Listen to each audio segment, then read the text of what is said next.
행복한 가정이 되시기를 바랍니다. 추석 명절 지내면서 더 깨달았을 건데요.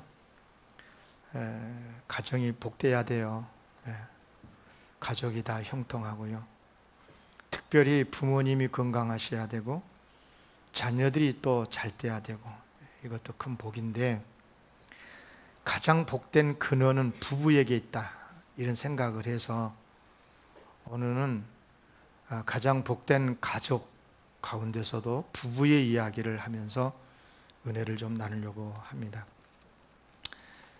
옛날 중국 나라의 이야기지만, 중국 나라 한신은, 한 나라가 있는데 한 나라의 한신인 라는 훌륭한 장군이 있었어요. 이 사람은 이제 불세출의 명장이었는데, 그야말로 상상할 수 없는 전략을 가지고 모든 전쟁에서 승리를 했대요. 이런 경우도 있었답니다. 오합지졸, 그야말로 활도 쏘지 못하고 칼질도 잘 못하는 오합지졸 수만 명으로 배수진을 쳐가지고 그 조나라 20만 대군을 물리치는 대승을 거두는 것으로 유명한 장군이죠. 이제 이때 배수진이라는 게 생겼어요. 배수진이란 말은 말 그대로 물을 등에 지고 있는 군진이란 말이잖아요. 그러니까 목숨을 걸고 싸우는 결연한 자세를 비유하는 단어인데요. 그렇지만 뒤가 물이기 때문에 후퇴도 못해요. 어떤 전략도 통할 수가 없어요. 배수진을 쳐버렸으니까 무조건 앞으로 갈 수밖에 없는 거죠. 그래서 병법으로도 이 배수진 전법은 별로 인기가 없다고 그럽니다. 아주 위험하니까요. 나중에 부하가 물었대요. 배수진은 병법에서도 그만 쉽게 권하지 않는 전략인데 어떻게 배수진을 쳐서 이길 생각을 하셨습니까? 그때 한신 장군이 이렇게 이야기했다고 그래요. 병법에 보면 이런 말도 있습니다.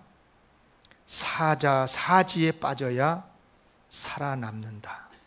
사지에 빠져야 살아남는다. 우리 군사가 오합지졸이기 때문에 그냥 싸웠다가는 백전백패 다 물러가고 도망갈 건데, 사지에 빠져야 죽기 살구로 싸울 것 아니겠어. 그래서 배수진을 쳤다, 이런 이야기입니다. 이 한신 장군의 위대함이 뭡니까? 이 병법을 문자적으로 해석한 게 아니고 병법의 원리를 깨닫는 거죠. 그리고 그때 전쟁에서 형편에 맞게 잘 적용을 한 거죠. 우리나라 조선시대 때에 임진왜란, 예적과 싸웠잖아요. 임진왜란 때 그 유명한 신립장수가 있었어요.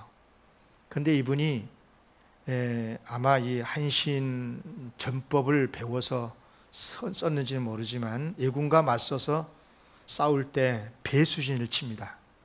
그런데 결국은 다 참패를 하고 말았어요. 꼼짝없이 다 죽고 말았죠. 그러니까 중요한 것은 뭐냐면, 배수진이라고 하는 이런 병법이 있어도 그때 전장에 따라서 원리를 바르게 적용을 해야 전쟁에서 승리한다, 그런 이야기입니다. 제가 이런 말씀을 드리냐 그러면요, 신앙생활에서도 똑같다 하는 것입니다. 기본적으로 성경은 우리에게 바른 생활을 가르쳐 줍니다. 많은 축복된 말씀들이 많잖아요. 바르게 살라, 여러 가지 내용으로요. 그러나 그런 말씀들을 우리가 순종을 할 때 문자적으로, 기본적으로, 근본적으로는 따라야 됩니다. 그렇지만 문자적으로만 따랐다가는 오히려 하나님의 뜻을 거스리는 그런 자칫 악행이 될 수도 있다 하는 거예요. 예를 들어볼게요. 10계명 가운데 4계명, 제4계명은 안식일을 거룩히 지키라는 거잖아요. 어떤 일도, 누구라도 일을 하면 안 된다고 됐어요. 특히 자기 집에 있는 종도 일시키지 말라는 거예요. 그럴 정도로 엄하게 안식일에는 일하지 말라라고 했죠. 그럼 이 계명을 어떻게 지켜야 됩니까? 가장 대표적으로 문자적으로 지켰던 사람들이 예수님 시대의 바리새인들이었어요. 그래서 안식일에 예수님이 병을 고쳐주시는 일로 인해 가지고 죽이기로 하잖아요. 마가복음 3장에 보면 6절에 보면요, 손 마른 사람이 안식일에 이제 회당에 나오니까 그때 예수님이 가운데 세워가지고 병을 고쳐줬어요.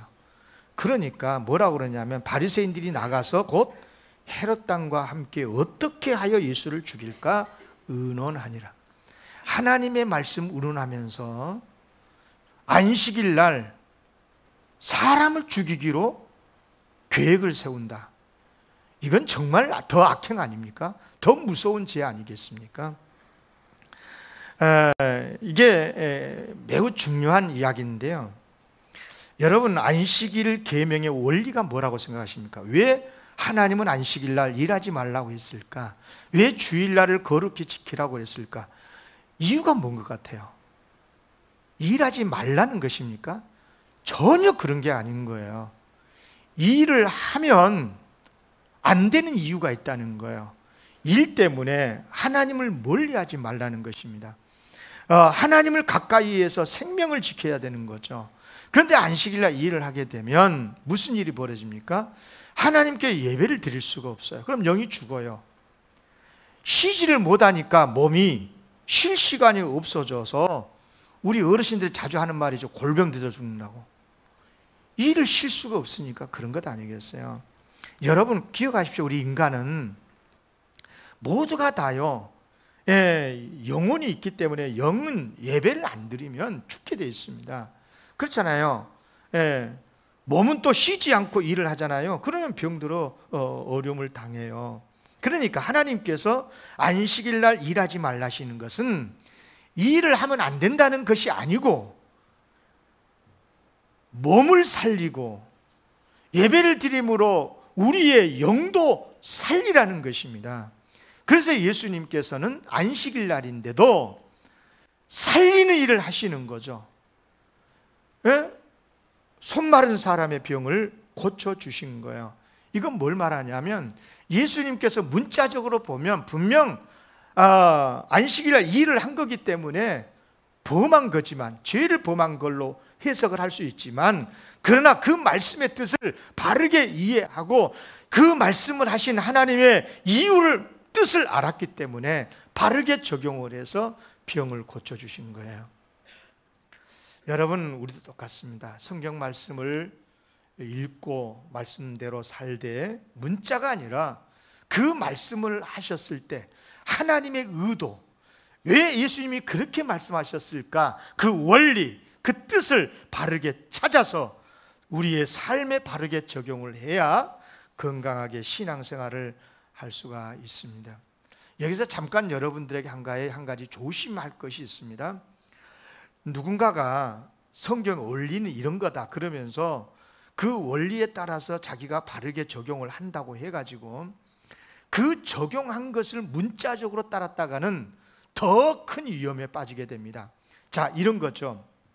예수님께서 안식일 날 일하지 말라고 했는데 손 마른 사람 병을 고쳐줬잖아요. 그것도 공개적으로 고쳤습니다. 여러분, 이것은 안식일에 예수님께서 병을 고치신 것은 안식일을 제정하신 하나님의 원리를 바르게 알고 그렇게 하신 거예요. 그러면 우리는 어떻게 해야 됩니까? 예수님께서 안식일 날 병을 고치는 일을 하셨네. 그러니까 우리도 일을 해도 된다. 안식일에 일하지 말라. 이런 계명 무시하고 그냥 일하면 되는 것입니까? 절대 그렇지 않아요. 그렇게 되면 진짜로 잘못되게 적용한 겁니다. 하나님의 말씀을. 예수님께서 안식일에 병을 고쳐주신 이유는 그 일이 하나님의 뜻, 곧 그 영혼과 그 생명, 그 몸을 살리는 일이기 때문에 그런 거예요. 그런데 이 말씀을 예수님이 그렇게 했다고 그래가지고 여기 의사가 있거나 병원을 운영하는 분이 계신다 그럽시다. 그러면 주일날 병원의 문을 열고 돈벌이 하면 돼요? 이거 아니라 그럽니다. 원리를 잘 아셔야 되는 거예요. 원리를. 여러분, 그러면 성경에서 하나님의 뜻을 알려면 어떻게 해야 되느냐? 그렇게 말씀하신 하나님의 입장에서 생각해 봐야 되는 거예요. 마치 그런 거잖아요. 우리 인간관계도 다른 사람의 마음을 알려면 그 사람이 왜 저런 이야기를 했을까? 왜 저렇게 행동했을까? 그것을 바르게 알려면 그 사람 중심으로 그 사람 입장에서 생각을 해봐야, 그래야 바르게 되는 것 아니겠어요? 똑같습니다. 하나님께서 우리에게 말씀하셨을 때 그때 상황이 있고 그렇게 말씀하신 이유가 있었을 거란 말이에요. 그러니까 그때 그 하나님의 뜻을 생각해야 되는 거야. 자, 그러면 하나님께서 왜 성수주의를 하라고 그랬을까? 왜 안식일날 주일날 일하지 말고 하나님 앞에 예배를 드리라고 하셨을까? 하나님께서 예배를 드리면 성도들이 많이 헌금도 하고 뭐 그렇게 하니까 뭘 받아 드시려고 그런 거예요? 절대 그런 게 아니잖아요. 하나님은 온 세상을 창조하시고 역사를 주관하시는 우리 인류의 만물의 주인이 아니시겠습니까? 하나님께서 뭘 더 받으실 것이 있겠어요? 무슨 필요가 있냐고요? 여러분, 부모님들은 잘 알지요? 부모는요, 나를 낳아주시고 길러주신 부모는 잊어도요, 내가 낳아서 기른 자식은 잊을 수가 없는 거예요. 그래서 장가고 시집 보냈어도요 늘 챙기는 거예요. 예. 여러분, 그게 그렇게 지어졌어요, 인간은. 그러니까 늙으신 부모님은 섭섭하다고 억울해할 필요 없어요. 그런 줄 알고 그냥 축복하고. 예. 나도 그랬어요. 옛날에 나도 그렇게 살았었어요. 그러니까 그렇게 알아야 되는 거죠. 여러분, 그렇습니다. 우리 하나님께서 성품이 그러신 거예요. 우리 하나님은 우리가 잘 되기만을 바라시는 거예요. 자, 보세요. 그러면 우리가 잘 되려면 어떻게 해야 됩니까? 하나님이 당신의 독생자 예수 그리스도를 통해서 구원해 주신 우리가 이 세상에 살면서 잘 되게 하려면 어떻게 해야 된다는 거예요? 하나님은 알고 계시잖아요. 하나님과 친해져야 되고, 아무리 강건한 사람도 하나님을 떠나면 안 되니까 하나님을 보고 하나님의 복을 받아야 살 수 있는 것임을 우리가 알고 하나님을 경외해야 되니까, 그래서 그 방법으로서 안식일을 지켜라, 그날에는 일하지 말고 하나님 앞에 나와서 예배를 드려라, 그렇게 하신 거예요. 이것이 바로 안식일 계명의 원리인 거죠. 사랑하는 성도 여러분, 우리에게 주의를 주시고 하던 일 멈추고 하나님 앞에 예배를 드리는 이 축복의 날을 주신 것을 감사해야 될 줄로 믿습니다. 감사하시기를 바랍니다. 이제 중요한 주제, 가정 이야기, 부부 이야기 하겠습니다.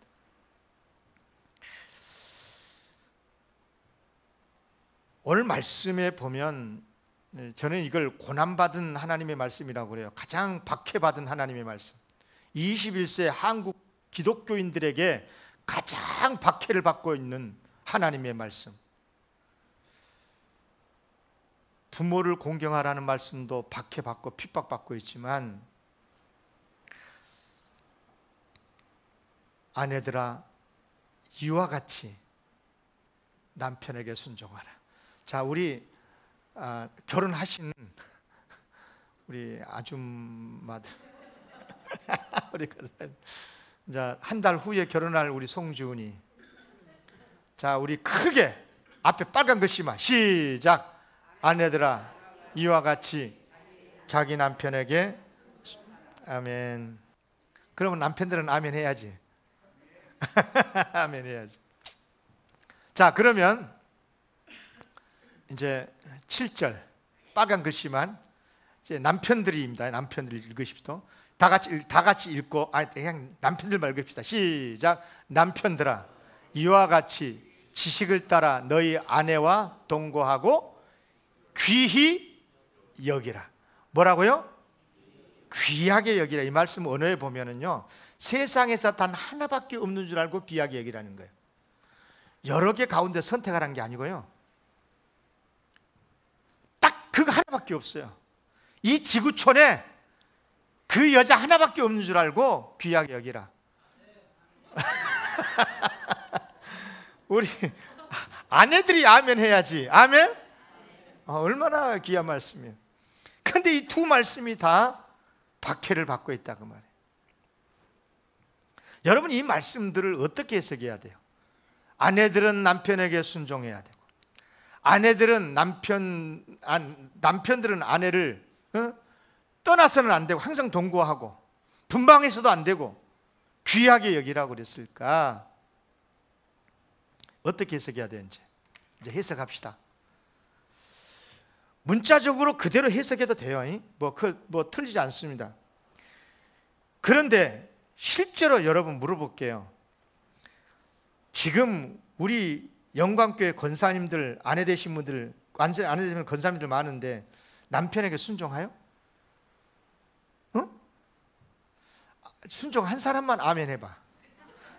별로 안 하잖아. 지금 별로 안 한다니까. 안 해. 뭐 담임 목사 안 해도 안 하는데 잘 순종하겠어요? 안 해요. 안 해요. 오히려 반대인 경우가 많습니다. 저희 집의 경제권 다 집사람한테 있습니다. 아마 여러분들도 아마 그렇지 않겠어요? 안 그런 사람도 있다고 하는데 아주 통 큰 남자들이고요, 아직 철이 덜 들어서 그런 거고, 이게 진짜 그렇습니다. 그러면 이유가 무엇인 것 같습니까? 이유를 찾아야 돼. 이유를. 왜 그래요? 가장 많이 쓰는 단어가 있죠. 시대가 바뀌었다고. 맞아요. 시대가 바뀌었습니다. 그러니까 이 말씀을 하실 때 2000년 전에 하나님께서 베드로 사도를 통해서 주셨던 그때 형편과 지금 21세기 한국교회 이 말씀을 듣고 있는 성도들의 삶의 자리가 달라진 거죠. 어떻게 달라졌냐? 삶의 자리가 달라졌다는 말이 뭐가 달라졌냐 하면 아내와 남편, 남편과 아내라고 하는 위치가 달라졌다 그 말입니다. 달라졌어요. 솔직히 지금 우리 시대에 아내가 남편보다 약합니까? 우린 김만기 집사님 제일 눈에 딱 들어오네. 지난주에 홍콩도 갔다 왔고. 어떻게요? 물어볼게요. 아내가 나보다 약하다고 생각이 드십니까?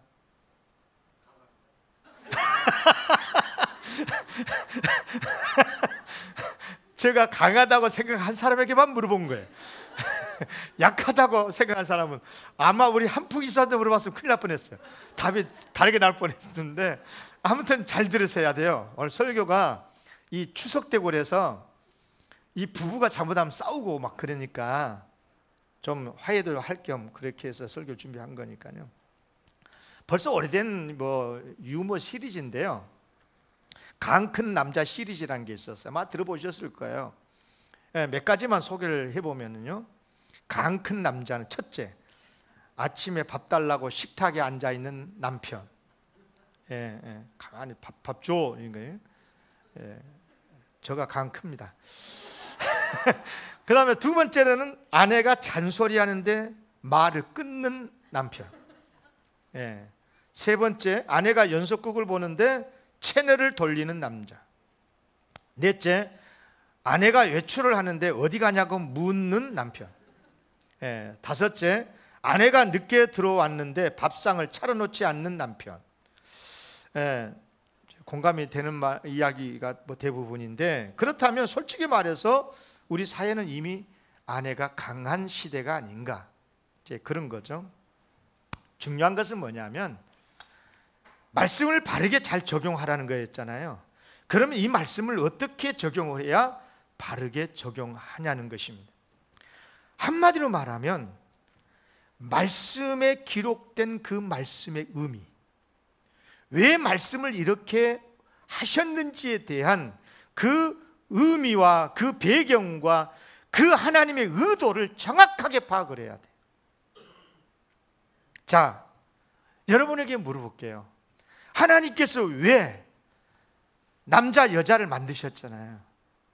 그런데 남자 여자 딱 한 명씩 만들어 놓고 왜 부부가 되거라 라고 가정을 만들었을까요? 왜 그랬어요?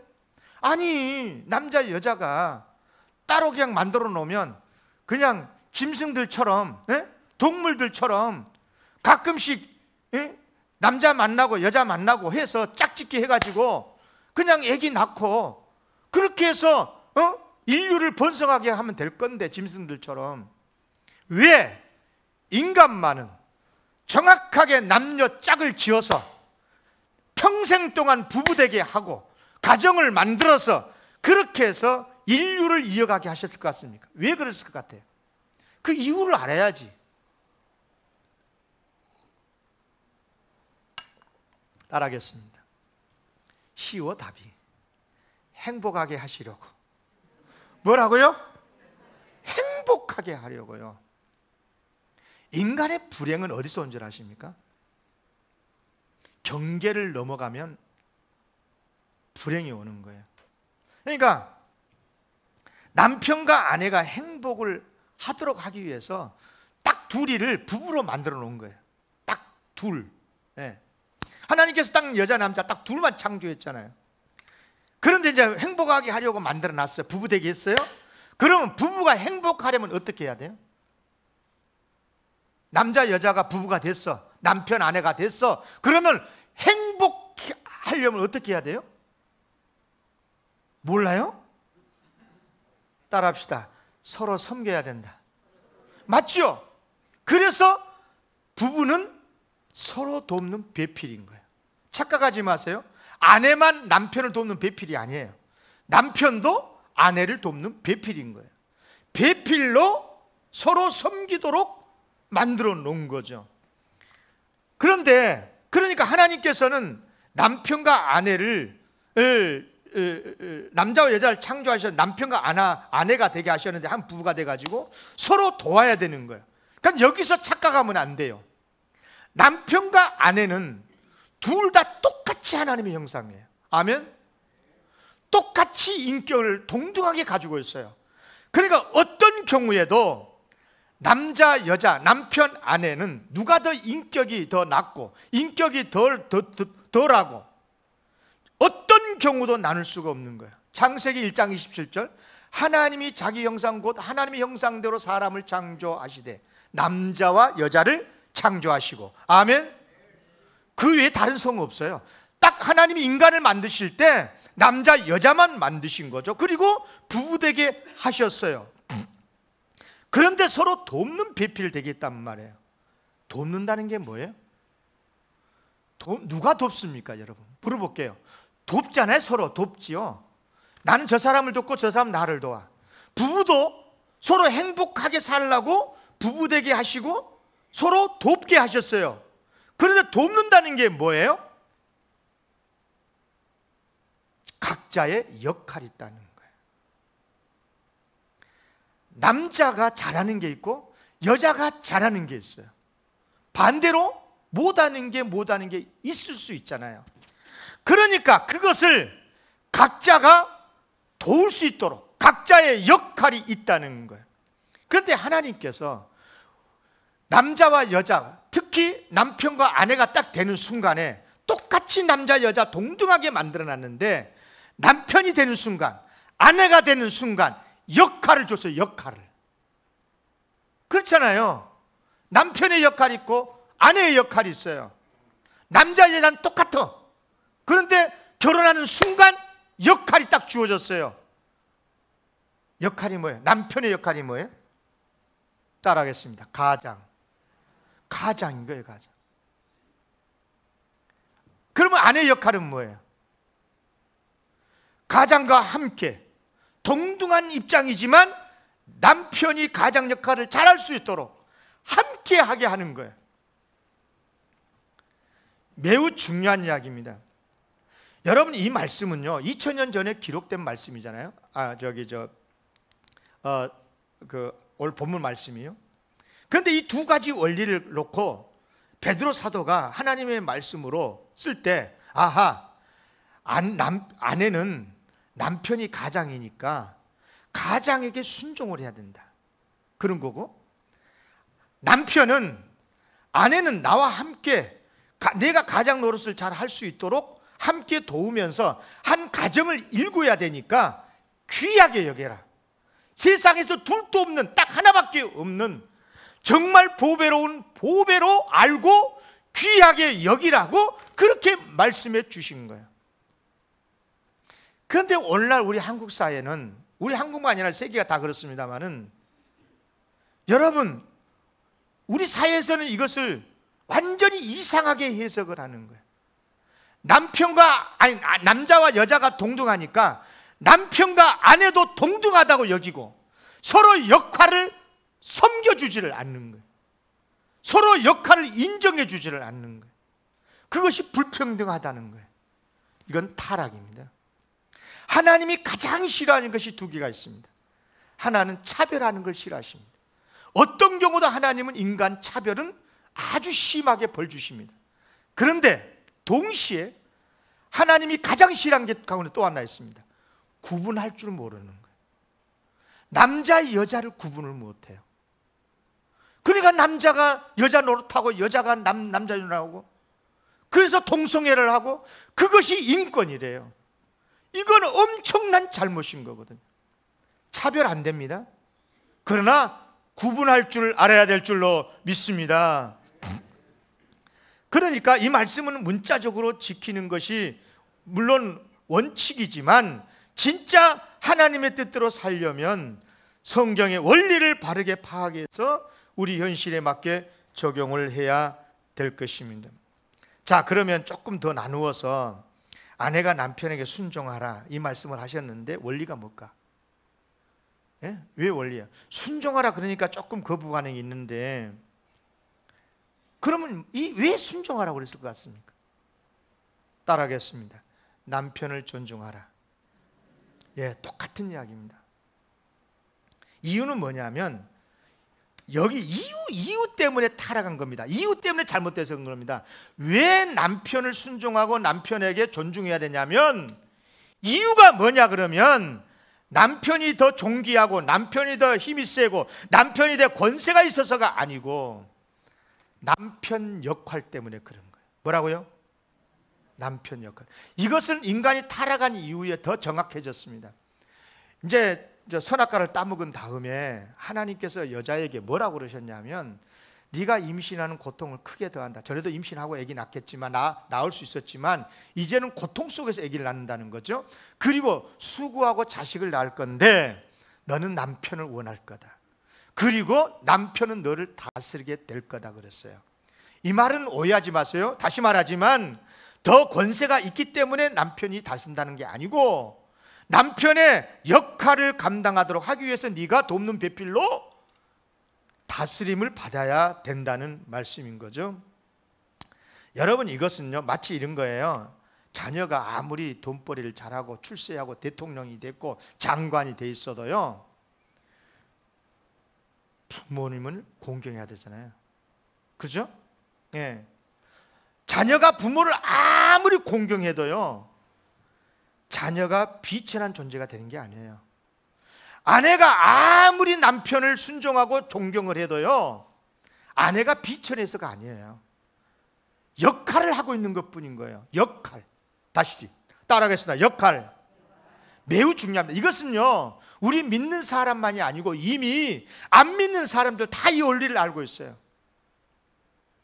남편과 아내의 이런 역할이 신의 조물주의 섭리라는 걸 알고서 나름 다 그런 관심을 가지고 있는 거죠. 그래서 아내라고 해가지고 남편을 무시하잖아요. 그러면 우리 믿는 사람이 아니라 안 믿는 사람이 더 먼저 아주 못된 아내라고 그렇게 욕을 한다 그 말이에요. 하물며 성도인 아내가 남편을 무시하면 얼마나 교회를 거부하겠어요. 아니, 교회를 다닌 사람이 어떻게 저럴 수가 있냐고 그렇게 말하지 않겠습니까? 반대인 경우도 마찬가지예요. 아내가 남편을 존중해야, 아내가 남편을 존중하고 아내가 남편을 또 존중을 해야 많은 선교의 열매가 맺어지는 것입니다. 다시 말합니다. 남녀는 다 똑같습니다. 하나도 다르지 않습니다. 다만 가정에서는 이런 이치가 있다는 걸 알고 역할을 잘 감당을 해야 된다. 서로 돕는 배필이 되어야 된다는 것입니다. 그러면 남편은 아내를 무시해도 되는가? 절대 그러지 않죠. 이것도 역시 마찬가지입니다. 똑같습니다. 원리는 남편도 아내를 정말 존중해야 됩니다. 그래서 이것을 제가 정리를 했습니다. 세 가지로. 다 같이 크게 첫 번째 시작.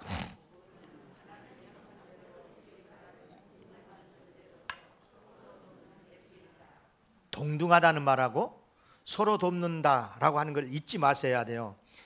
동등합니다. 절대로 0.0001%도 존귀함이 차이가 나지 않아요. 똑같아요. 인격도 똑같고 뭐 다 똑같은 거예요.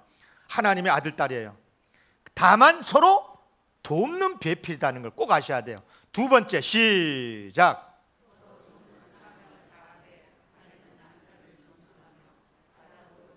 네. 가장 역할을 해야 된다는, 남편으로서 가장 역할을 해야 되는 거 당연히. 그리고 아내는 남편을 존중하되 어떤 역할을 해야 되냐? 가장으로서 인정을 해주는 역할을 해야 한다 이 말이에요. 아멘?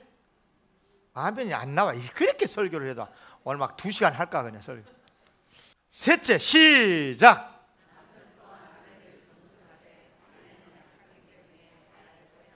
이 약하다는 말 때문에 조금 여자들이 조금 신경을 쓸 수 있는데 좀 이따 제가 설명을 할게요. 남편 또한 아내를 존중을 해야 됩니다. 방해를 해야 됩니다. 그런데 정말 귀하게 여겨야 됩니다. 남편과 아내를 동등하게 보지 못하면 이건 성차별이고 정말 이건 잘못된 것입니다. 그런데 성차별을 보니까요, 두 가지가 있더라고요. 두 가지가, 크게 보니까 두 가지가 있는데, 무시하는 성차별이 있어요. 무시하는 성차별.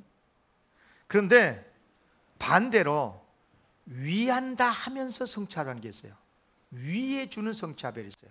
잘 들으셔야 돼요. 무슨 말인지요. 여성들 속으면 안 돼. 그러니까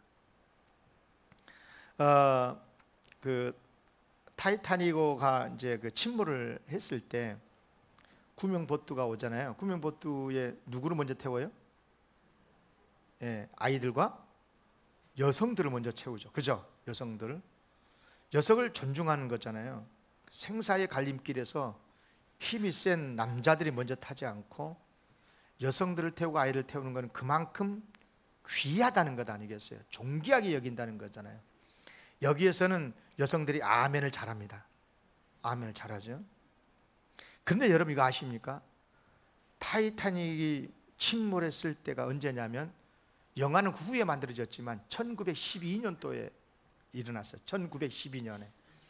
그런데 그때 당시에는요, 아직 유럽이나 미국이나 어느 나라에서도요, 여성에게 참정권이 없었어요. 투표권이 없었다 그 말이에요. 투표권. 그러니까 여성 참정권이 그렇게 선진국으로 발달했다는 영국에서도 1912년에 시작했어요.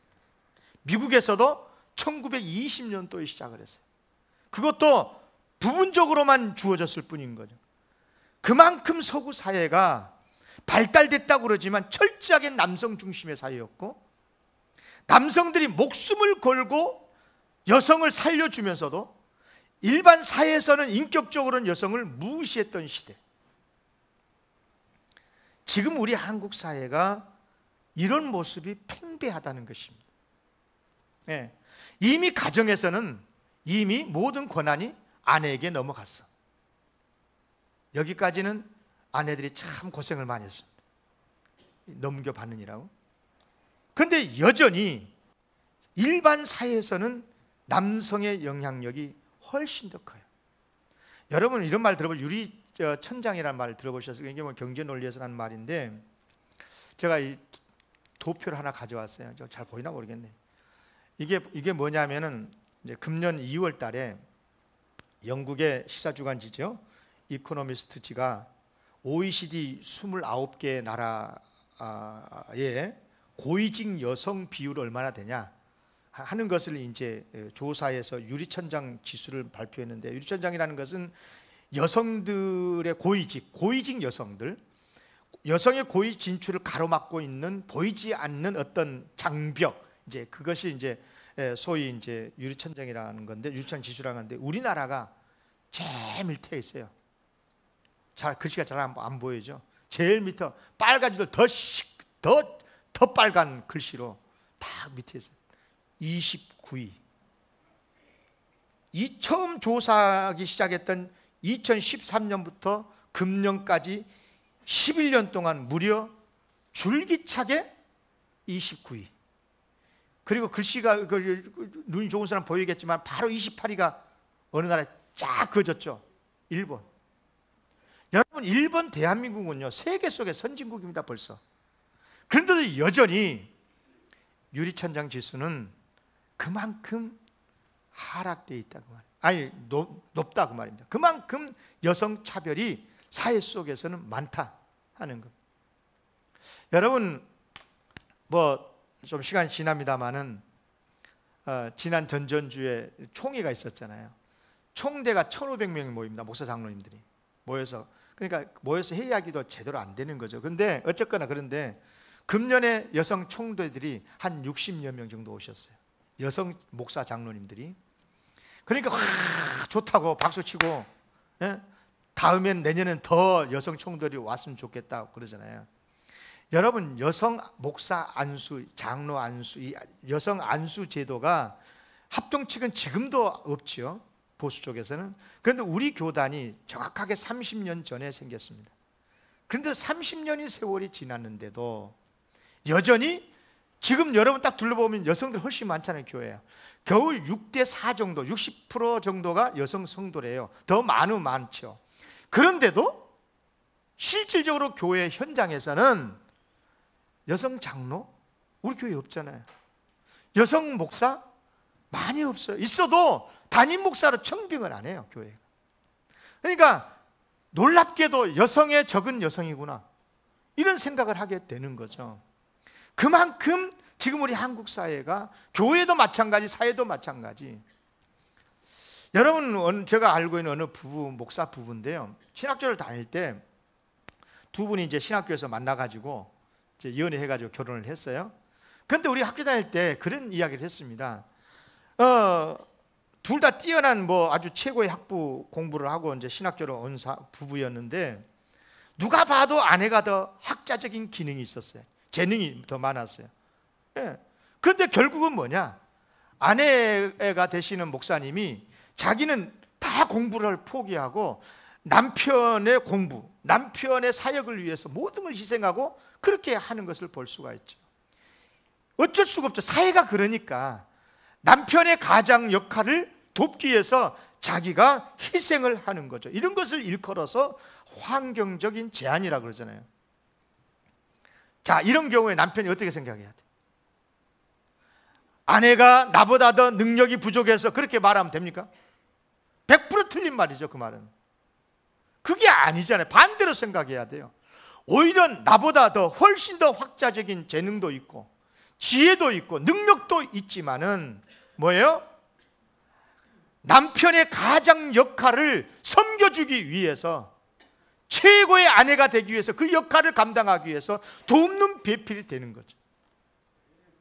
이게 바로 건강한 사회라는 거예요. 그러니까 남편은 어떤 경우도 아내를 무시할 수가 없는 거예요. 여러분, 오늘 본문 말씀을 가지고 남녀 차별을 주장하는 근거의 성경 구절로 되면 진짜 무식한 사람입니다. 그런 말씀이 아니라 그 말입니다. 그래서 이런 오해를 막기 위해서 오늘 7절에 마지막 이 빨간 글씨를 보시면 남편들에게 하는 이야기입니다. 귀하게 여겨라, 아내를 정말로 귀하게 여기라 그러면서 이유가 뭐냐? 너희 기도가 막히지 아니하게 하람이라고 했어요. 기도가 막히지 않는다. 여러분, 성경 구절 잘 보셔야 돼요. 아내를 멸시하고 학대하면 기도가 막히는 게 아니고요, 아무리 아내를 사랑해도 아내를 귀하게 여기지 않으면 기도가 막힌다. 무슨 말인지 알겠어요? 기도가 막히면 어떻게 되는 거예요? 기도가 막힌다는 말이면 기도를 해도 기도 응답되지 않는다 그 말이 아니고요, 기도가 아예 안 된다 그 말이에요. 기도가 안 되고 못하게 된다 그 말이에요. 여러분, 기도가 안 되면 어떻게 되는 거예요? 영적 호흡이 끊겨요. 하나님과 관계가 끊어져요. 하나님과 관계가 끊어지면 어떻게 돼요? 신앙생활 무너져요. 구원 잃어버려요. 그러니까 좀 극단적으로 표현하면 아내를 귀하게 여기지 않으면 믿음 잃어버린다 그 말이에요. 그럴 정도로 아내를 귀하게 여기고 아내를 존귀하게 여겨줘야 된다 그 말입니다. 당시 시대가 그랬습니다. 당시 이 말씀을 하실 당시의 시대가 남편이 아내를 무시해도 되는 시대였었어요. 그냥 사람 숫자에도 포함 안 시켰던 시대였었어요. 그러니까 이 말씀은 어마어마하게 중요한 말씀인 거예요. 남편에게 아내를 무시하지 말라고 그래서 말씀하신 거죠. 그러면 반대로 아내는 남편을 무시해도 됩니까? 절대 안 되죠. 오히려 아내가 남편을 무시하기 쉬운 그런 사회라면 이 말씀은 남편이 아니라 아내에게 적용이 되어야 되기 때문에 그렇습니다. 실제로 우리 사회의 요즘 현실이 어떻습니까? 세상에서는 아내가 여전히 유리천장에 막혀서 연약한 입장이긴 하지만 가정에서는 이미 아내가 더 강하고 모든 경제력이 있다고 한다면 절대로 아내는 남편을 무시하면 안 되는 것입니다. 그런 집안 아닌 경우도 있지만 대체로 그렇다 그 말입니다. 그러면 아내의 기도가 막히게 될 것이고 믿음을 잃어버리게 될 것이고, 그래서 이제 말씀을 마치면서 교회 이야기 하나 하고만 마칠게요. 제가 이제 우리 영광교회에서만 30년이 넘고 40년 넘는 목회를 하면서 자연스럽게 제가 하나 알게 된 게 있어요. 참 아픈 이야기인데 하고 싶어도 못했어요. 그런데 오늘은 할래. 그냥 연구에 써왔어요. 제가 보니까 교회에서 보면 모든 믿음 생활이나 헌신한 부분에 있어서나 모든 크고 작은 일에 있어서 정말 여성 성도님들의 헌신이 솔직히 말해서 남성 성도보다 훨씬 높습니다. 퍼센트가 훨씬 높아요.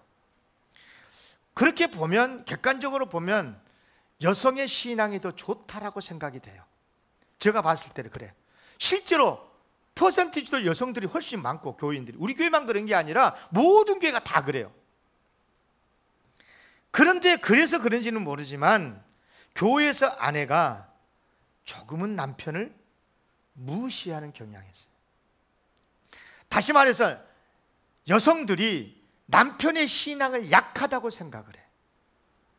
예. 여러분, 만약에 그런 생각을 하고 신앙생활을 하고 있다면 회개하셔야 됩니다, 여자분들.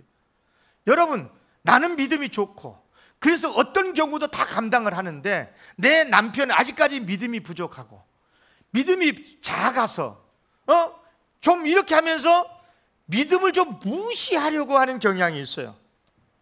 여러분, 오늘 본문의 말씀을 보니까 남편에게 그랬잖아요. 아내를 생각할 때 생명의 은혜를 함께 이어받을 자로 알고 귀하게 여기라 했잖아요. 그때는 아내가 무시당하는 시대였으니까 그랬어. 그런데 지금 반대로 말이에요. 교회 안에서 여성들의 믿음이 더 강하고 더 훌륭해서 헌신도 많이 하고 선교도 많이 하고 헌금할 융도 많고 그래. 그러면 아내는 남편의 신앙을 무시하면 됩니까? 우리 한국 사회 구조를 보니까 여성들이 신앙생활을 먼저 하면 결혼을 했어도 남편들이 교회에 따라올 확률이 많아. 우리 교회도 많아. 나 딱 이름 딱 눈에 싹 들어와 지금 여기서도. 그런데 남편이 먼저 신앙생활을 하고 아내가 남편 따라서 교회에 올 확률이 적대요, 훨씬. 이유가 뭘 것 같습니까? 다른 데서 이유 찾지 말라고요. 그것이 뭐냐면 남편의 믿음을 존중해 주는 게 부족해서 그런 거예요. 한번 손으로 이렇게 해봐. 손 내봐요. 우리 주은덕 권사님 잘해. 나 다 보고 있으니까. 여보, 당신 신앙 참 귀해. 해봐. 옆에 사람한테 다 같이. 자, 옆에 아내가 있고 남편이 있으면 그래요. 특히 남자의 신앙이 귀하다. 다시 시작. 남자의 신앙이 귀하다. 귀하게 보는 눈이 있어야 된다 그 말이에요. 아멘. 우리 저 뒤에 나 이름 안 불러. 알아들을 거예요. 여러분, 송주은이도 결혼하면 남편의 신앙을 귀하게 봐줘야 된다, 이 말이에요. 아멘. 그래야 복된 신앙이 됩니다. 그래야 가정이 형통하고 남편의 신앙이 쑥쑥 커서 장로도 되고 신학에서 목사도 되고, 아멘. 그런 은혜가 있기를 바랍니다. 한 가지 말씀만 덧붙이면, 우리의 신앙이 하나님의 지식에 따라서 해야 될 줄로 믿습니다. 오늘 말씀 그러잖아요. 이와 같이 지식을 따라. 하나님의 지식을 말하는 겁니다. 인간의 지식으로 변하면 절대로 신앙은 타락하게 되어 있습니다. 아무리 시대가 발전하고 인본주의 철학이 발전을 해도 하나님의 지식으로 가야지 어떤 경우도 우리의 신앙은 지켜진다. 아멘.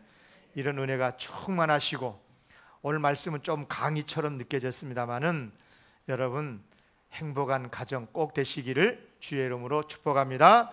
기도하겠습니다. 하나님 아버지 감사합니다.